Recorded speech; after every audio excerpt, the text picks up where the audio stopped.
AI is making it harder for all of us to know what to trust in this election cycle. According to the FCC, 3/4 of Americans say they are concerned about misleading political content generated by artificial intelligence.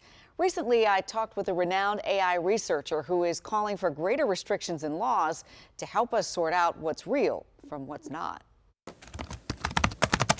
From images made to look like Taylor Swift was endorsing Donald Trump for president, I, Kamala Harris, and your Democrat candidate for president. to this message shared on X by Elon Musk that went viral with a message I was selected because I am the ultimate diversity hire. that was altered to sound like the voice of Vice President Kamala Harris. I had 4 years under the tutelage of the ultimate deep state puppet, a wonderful mentor, Joe Biden. They both have one thing in common. In some ways, right, you absolutely see deep fakes or sometimes cheap fakes being employed to cause confusion, to confuse voters. And this is why biometric rights are so important. Dr. Joy Bolamwini is a noted AI expert, author about Unmasking AI, and founder of the Algorithmic Justice League. My work addressing the root causes of the border crisis were catastrophic. She says greater protections around the use of our voices or images would make it harder for them to be manipulated. We're also seeing the technology continue to improve,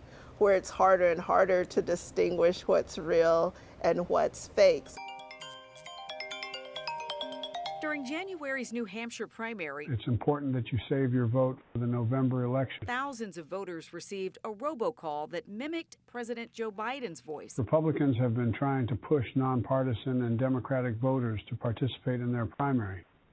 What a bunch of malarkey. It falsely suggested their vote would not matter and urged Democrats not to vote. A Democratic consultant working for a rival candidate commissioned the AI-generated call. There are now restrictions on robocalls, and in the last 2 weeks, the FCC has moved forward with a proposal to require disclosures of AI-generated content in political ads. But Dr. Joy says this first step doesn't quite go far enough. Because it's not enough to tell me this is bad content, right? You need to also say this content is harmful in these ways. So this is why you actually need comprehensive laws and legislation that give real restrictions about the use of other people's likeness, particularly for something as high stakes as elections.